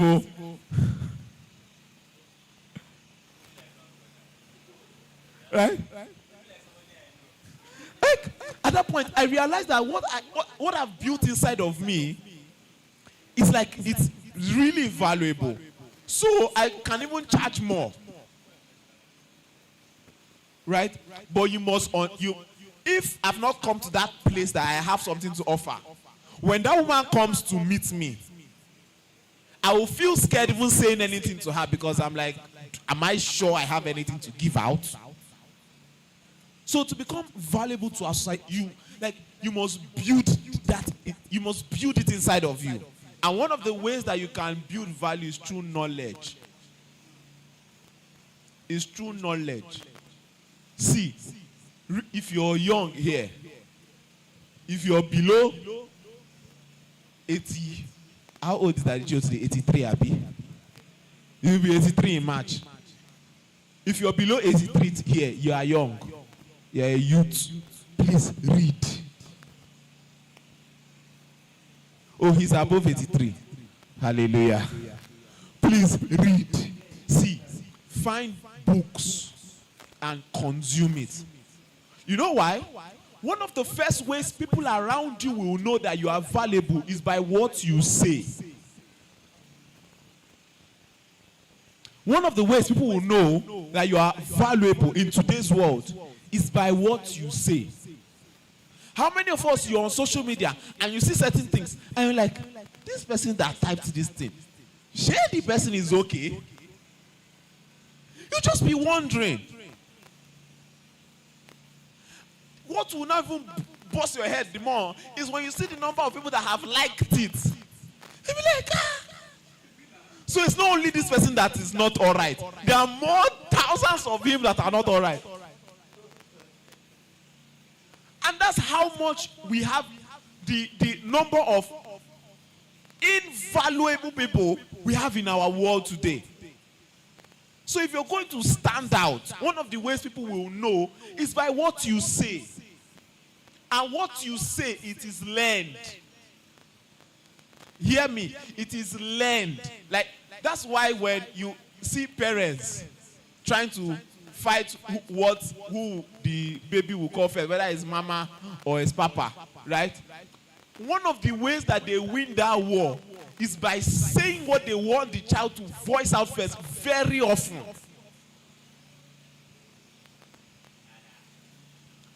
So they will say it often, even if they are trying to play with the child. They will say it often because that's what it will get to the child's mind to voice out first when he's able to speak. So if you're going to become, one of the ways people know what I do is because I say it. If I meet a carpenter today, I will not know he's a carpenter until he tells me that he's a carpenter. If I meet a Web3 guy, I will not know that he works in Web3 or crypto until he tells me. I can't see it on his look.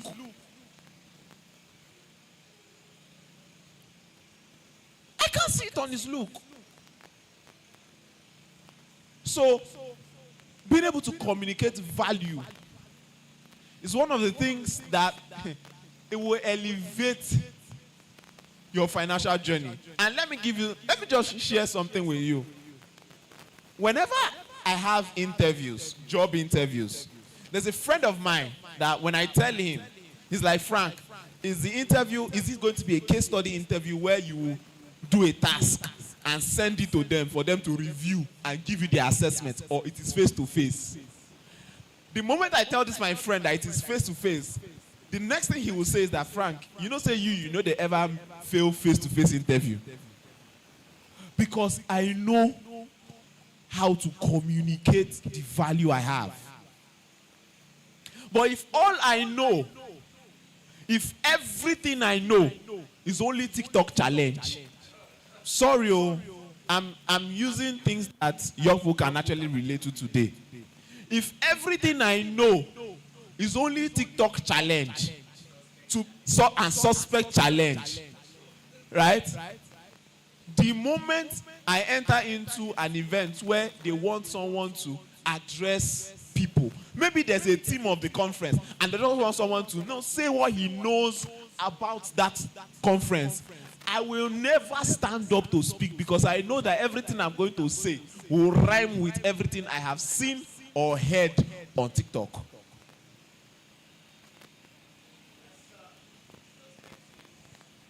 So, I think one of the best investments you can do, whenever I speak to students and young people, I tell them that there's no point trying to chase after putting all your money in whether Forex or crypto or any of those things. There's really no need. At this stage of your life, buy books. If you can't afford it and you have a phone, download the soft copy. Look for it and download it. And there are so many of them. So many of them. So many of them. See, being able to communicate. See, all the people that you see are trending today, and you follow them, you like them, you feel they are influencers. It will shock you how well they dedicate themselves to reading. If you fly with these people in the plane and they are opening their phone, they are not opening their phone to be making videos. Oh, those videos take less than 10% of their day. The remaining part of their day is spent in studying.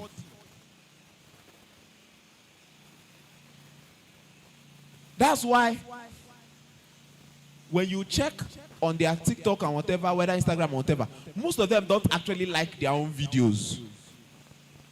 When you check it and you check the likes, you will not see them there.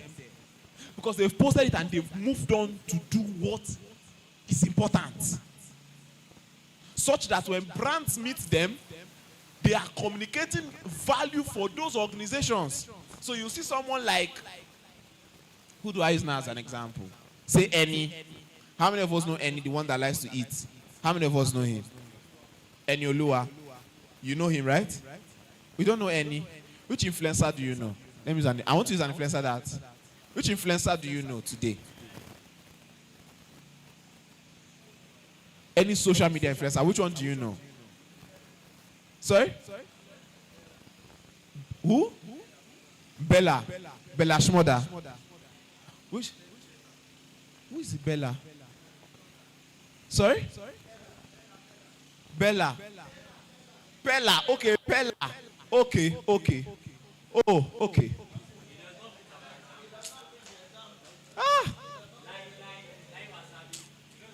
Do you know lie? Good. Let's use lie. Good. Let's use lie. When I heard Pella. Okay, so let's now wait. Hold on. Wait, I can actually even use the Pella example. I'll use Pella and I'll use Lai Wasabi. Let's use the Pella example. Now, you see Pella do a lot of his videos and post or whatever on TikTok, goes on TikTok live and is making all the money. Now, Pella lives in his own house, right? Pella lives in his own house. Yes, he lives in his own house. Okay, if you don't know, I know. Pella lives in his own house. He doesn't pay rent, right? He doesn't pay rent. He's made quite a lot of money from social media, so he doesn't pay rent. Lives in his own house. To live in your own house, right? There are certain things that you must understand about wealth. And you would not completely depend on someone else to teach you or make those decisions for you if you do not know about them already. So if I want to become wealthy today, one of the things that people will tell you is that you need to own where you live. You need to own your own home, right? And for someone to have made that decision, that means he already has an idea about it. You can't just be forced, except you're a child. They can't just force such decisions on you, right?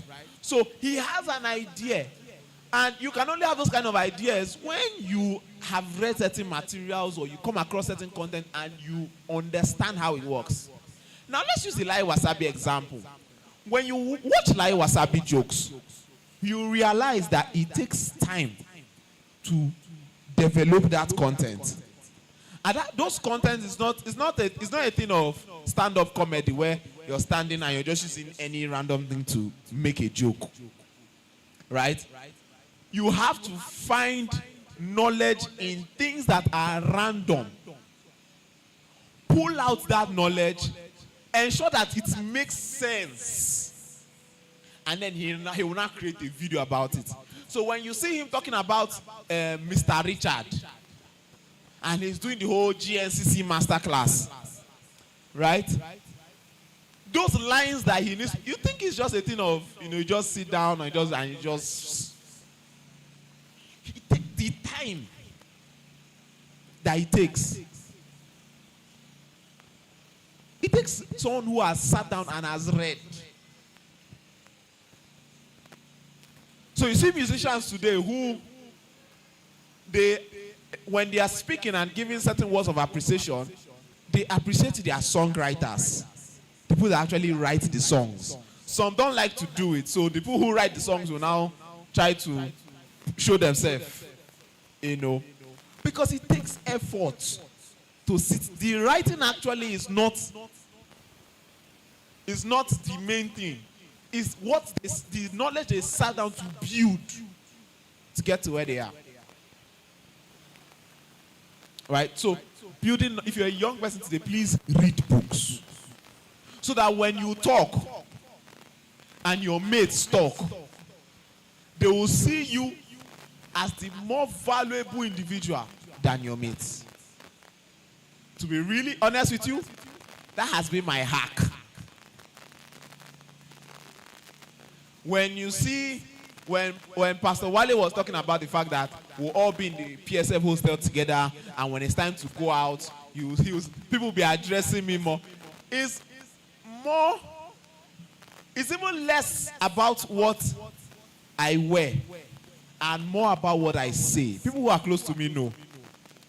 That's why the first thing he mentioned was that the way I will introduce myself is different from how every other person introduces himself. Why? Because I've understood how to introduce myself. So when I'm meeting, there's a company I was doing an interview for. So these days I just jump on interviews just for the fun of it. Not like I want to work there, but I just use it to, practice, right? So I got on this interview and I know the owner of the company. Some people might know him, Pastor Kola Oyenei. I was interviewing to join the company. So because I know the owner of the company, I have to research what's the best way for me to introduce myself to his staff so that they will know that I already have a bit of their culture inside of me. Normally, I don't introduce myself like that, though. When they ask me, tell us about yourself, I just jump straight into, what I studied, my career path, what I have done in all my jobs to where I am. But for that particular one, because I know the kind of person that is their boss and how they would have been trained, I have to go and study how exactly will I communicate the value. See, this thing, be valuable and build value inside of you. It will show. It will show. If you're going to move from being a boy to being a man, when it comes to your finances, like I said, build value. So uncover and master your unique value, right? There needs to be something unique about you. It might be in the way you talk. It might be in the way you write. It might be in the way you organize things. It might be in the way you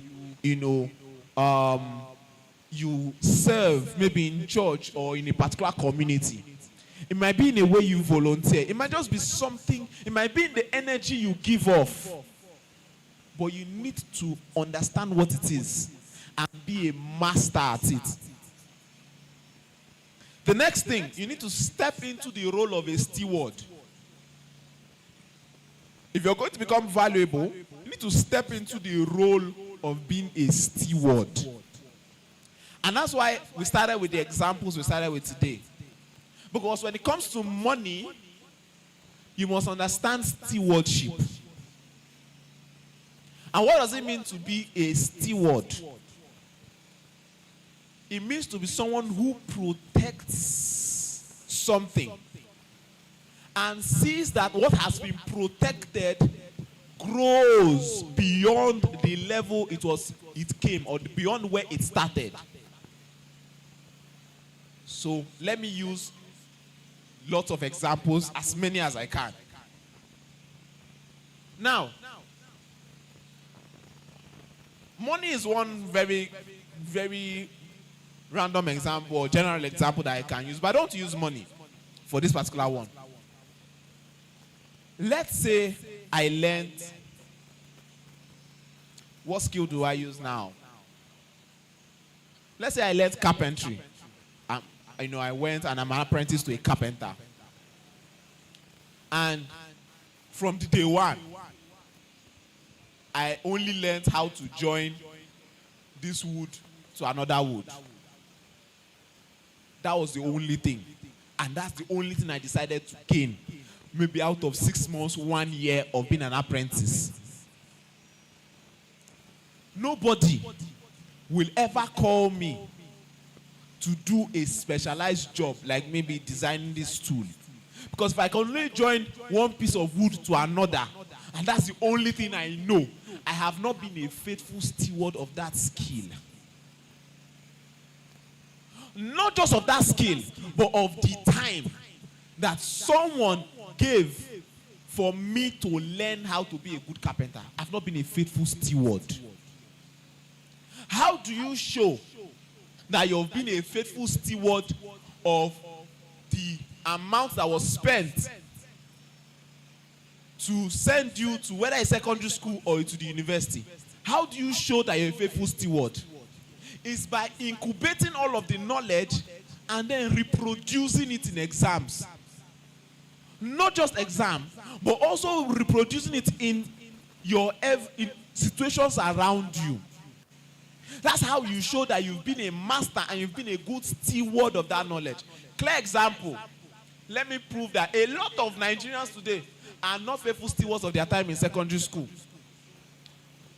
This shot will catch everybody. Please, everybody listen. Even those at the back. How many of us in school, we learned social studies and civic education? Let me see your hand up. If you learned social studies or civic education, some people are not raising their hand. Thank you very much. How many of us are above 18 years here? Let me see your hand up. If you are above 18 years, like you're 18 years and above, let me see your hand up. Raise it to 18 years and above. Let me see your hand. Good. How many of us voted last year? Let me see your hand. You see some people's hands are not up. That very clear example to show what it means to be a steward.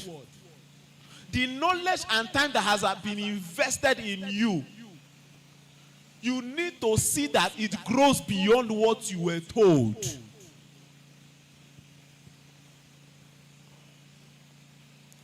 Needs to grow beyond what you were told. If I ask how many of us have ever attended any session where they are talking about leadership and all of it, I will see hands up.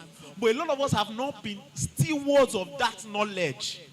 Why? Because if you're a steward of that knowledge, one of the very, very important ways to know a true leader is that he's raising other leaders. And that's how you prove that you've been a steward of it. Bring that into money. 2024, I am sure if they print some of our bank statements, the money that has entered and the money that has gone out is the same. And if I ask what else is there to show for all the money that has gone out? Nothing. Yes, I understand. The economy things have, have metamorphosed. Things have changed. Things are more expensive. But a faithful steward will not allow the 1 naira he got today to remain 1 naira in the next 1 year. That's what it means to step into the role of a steward. You want to know a clear example of a steward in the Bible? Do you want to know? David. Not just David, Jacob. But let me use the Jacob example.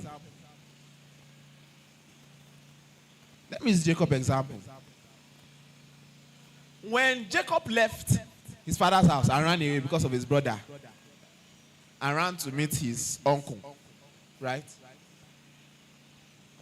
His uncle gave him his cattle, sheep, and everything to rear.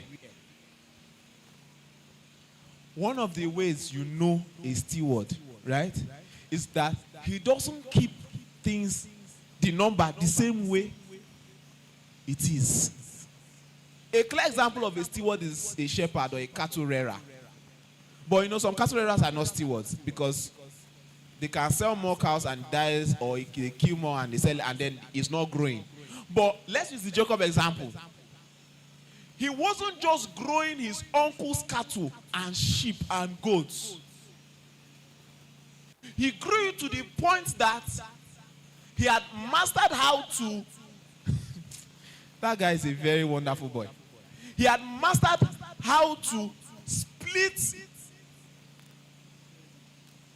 the animals, and then both will be growing without anyone suffering. So you know the thing when you grow cattle is that you have to kill some, right? So it means that obviously you have to sell, people have to buy, people were eating meat a lot in those days too. So that's why sheep and goats and everything was the reigning occupation, because they ate a lot of meat, a lot. So even when God wanted to rain down, plus sacrifice. So even when God even wanted to rain down food, he couldn't keep meat aside. He had to still rain meat. Because how would this people survive without meat? So, but Jacob had mastered how even when he split the animals between his own and his uncle's own, none of them suffered. His uncle's own was not diminishing because his own was growing. Neither was his own diminishing because his uncle's own was growing. That's a clear example of a steward. And to be really honest, when God thinks about people that he calls to become pastors, one of the character traits that he's looking out for is that will these people keep my people?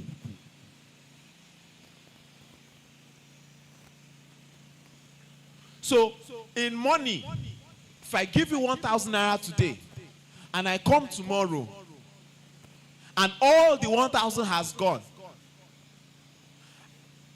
that means if I give you 1 million, if I come in the next 1 year, all the 1 million will go to. I know some of you in your mind, you'll be like, that's not true. I will prove it to you. I'll prove it to you. The day. So let's say you're earning 10,000 naira today. And for some very interesting reason, in the next month or in the next week, what you're now making is 20,000. And before, you used to buy only 5 biscuits per week. Because you're now making more money, there is that longing for you to buy more because you have more. Normally, you go to the supermarket because only 1,000 naira that is in your hand. You say, I want to buy biscuits and Coke. And you buy biscuits and Coke and you go. But now, because 2,000 naira is in your hand, you enter the shop and be like, Coke is not healthy. Now, I should buy Hollandia yogurt. Am I saying the truth? And you know the funny thing? It's actually a natural law. There's actually a law around it. Right? But you see, there's a law. It's called Parkinson's third law. That as your income rises, your expenses will rise to meet it. It's a law. Right?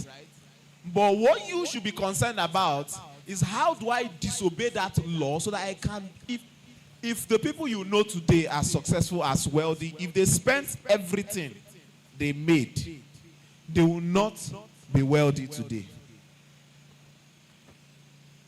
And that's why steward. So they understood how to be a faithful steward of the resources in their hands.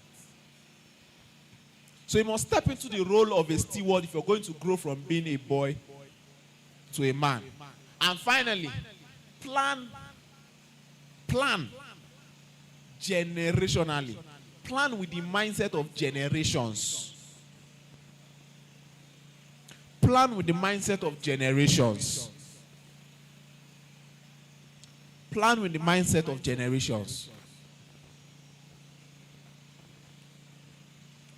In everything you do, whether in your job, whether in school, whether at the workplace, plan with generations in mind. That everything will not end with you. It won't end with you. It won't end with you.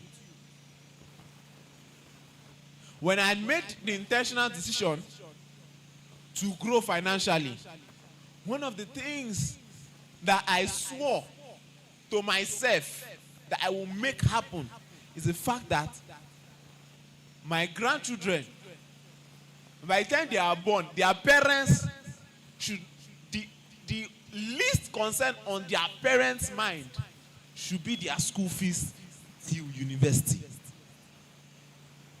Listen, I said my grandchildren, not my children.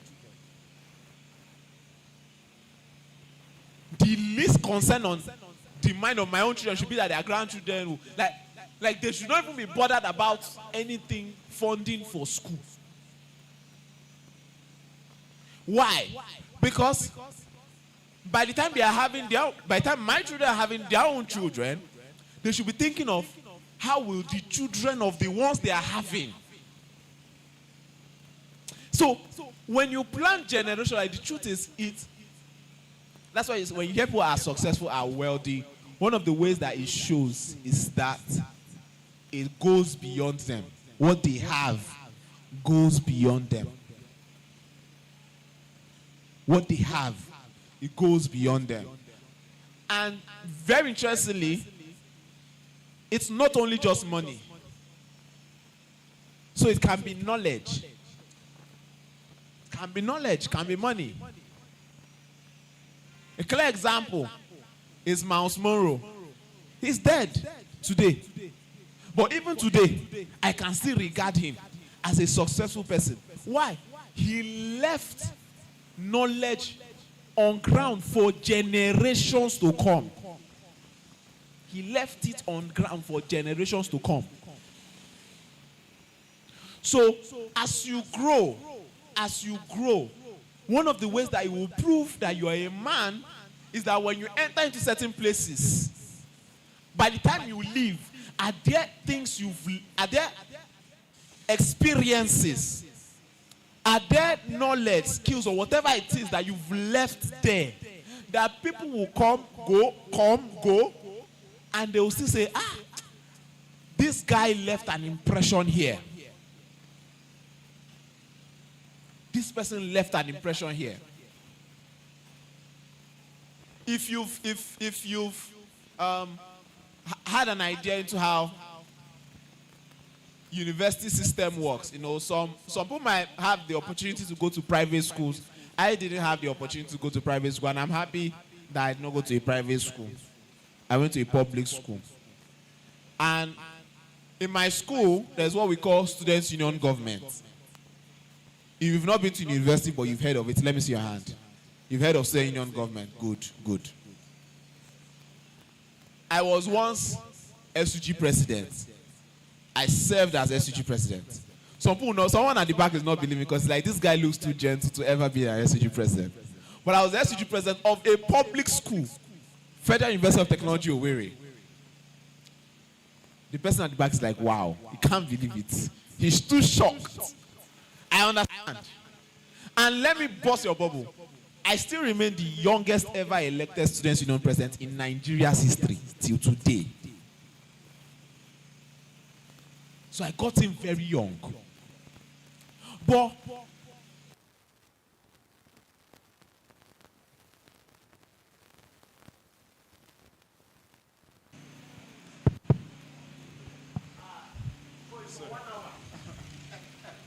I'm sorry, I'm closing out now.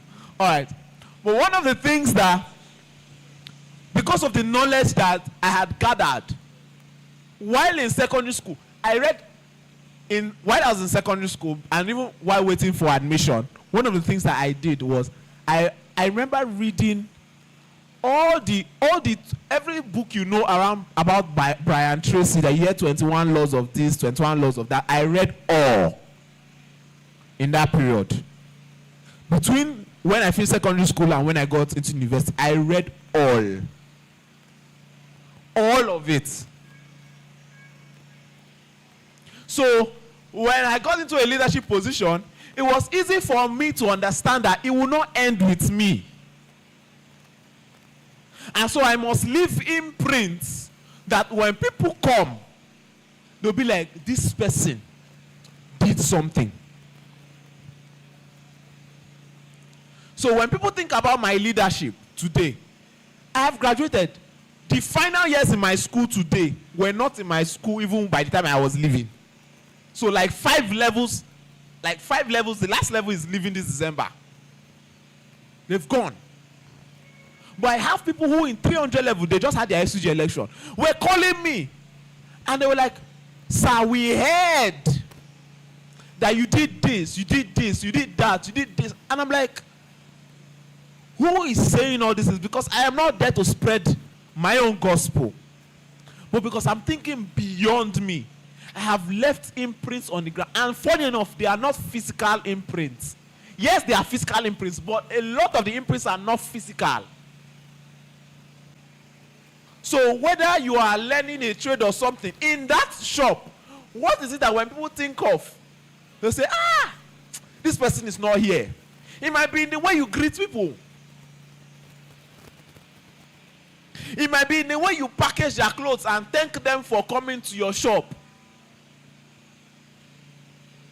It might be in the way you even, when someone does a design, you say, oh, after you do 4 designs for me, I will do the 5th and the 6th one for you free.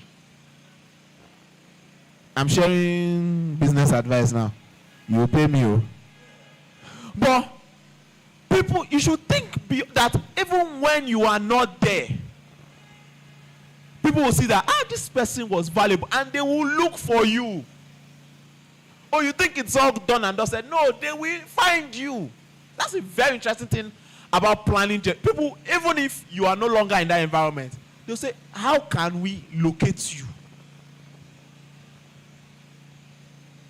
I hope this session made sense to somebody. I hope it made sense to somebody. So, becoming a boy to a man, a lot of us were thrown into manhood early. And so we made mistakes. And we've learned from it. And we are coming to share these things to you, especially things that made us be successful at being a man. Please, everything you've learned, even if it's only one thing you practice from here, even if it's only one thing, even if it's the character part, or the charisma part, or the knowledge building part, or thinking beyond you, whatever it is, one thing, just begin to practice it and be going forward. It will show. And when it shows, it will bring money to your pocket. That's the fact. It will show and to bring money to your pocket. Thank you very much. Do we have opportunity for questions? Okay, much later, not now. Okay. Thank you very much, Pastor Frank. Can we please put our hands together for him? Please put our hands together for him. Thank you so much, sir. We are really grateful. And I'm very sure that we learned 1 or 2 things that would help us in our journey in life. Coming in now, I just heard the last part, that they are in a space where it's good you have direct examples you can learn from. Sometimes when you have this boys to men mentorship program, they always bring elderly people that are very far from you. And sometimes it looks like they can't really. It's not as if there's nothing you are going through that they didn't go through. But they, like to some extent, just came out of it and they understand and they can feel you where you are. And the part where he said, we all made mistakes.